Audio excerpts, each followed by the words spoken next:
The Lord be with you. A reading from the Holy Gospel according to Mark.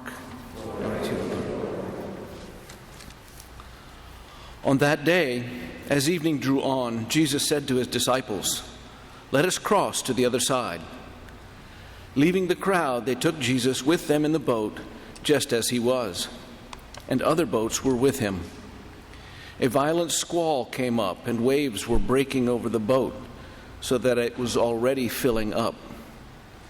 Jesus was in the stern, asleep on a cushion. They woke him and said to him, "Teacher, do you not care that we are perishing?" He woke up, rebuked the wind, and said to the sea, "Quiet, be still." The wind ceased, and there was great calm. Then he asked them, "Why are you terrified?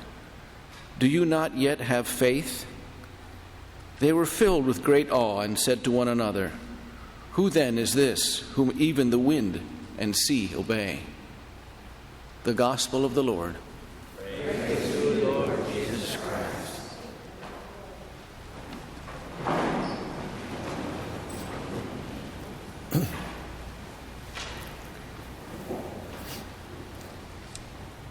Storms are a natural phenomena, but storms are also a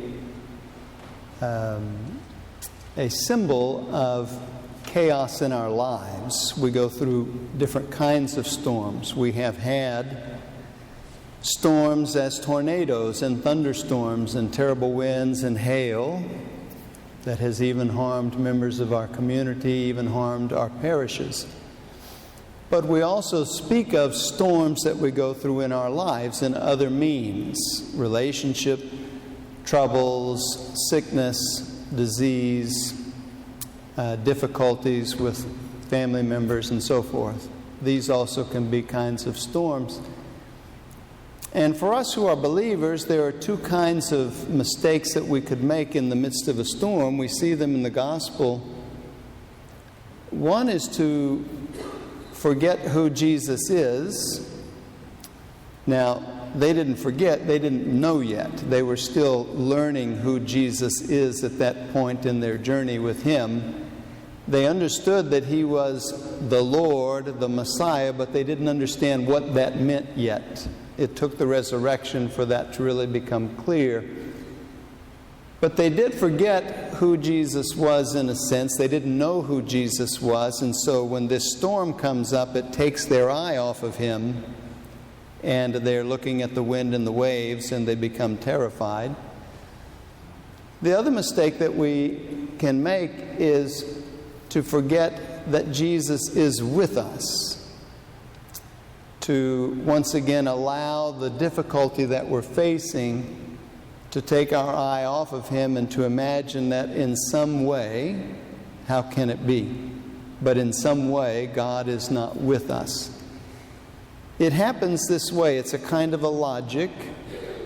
If God was with me, this wouldn't be happening. But God himself experienced the storm, but he was in charge of the storm. He had power over the storm, but the storm still affected him. So we have to let go of that logic that says, if God was with me, this bad thing would not be happening, because it doesn't work that way.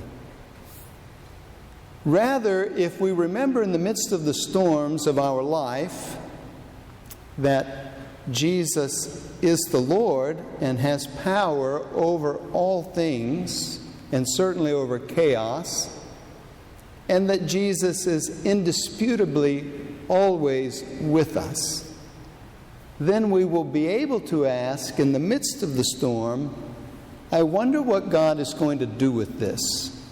And that's the question that we want to focus on. Since this bad thing is happening, I wonder what God is going to do with this. We should never think God is bringing this bad thing on me so that he can do some good thing with it. He doesn't do that. That's not how God works. Thank God that's not how God works. But when bad things do happen, he is God. And he doesn't let bad things that happen to us prevent him from helping us. So here we are now, a community grieving members who are badly injured and still trying to recover, and we're praying for them. Even grieving for parishes and houses and friends and family members, community members who have suffered difficulties in the midst of all of this. What should we ask? The question for us to ask then is, what is God going to do with this? And He's going to use you and me to do something with it. And so asking that question, we will be guided on the right track to see what God is planning to do.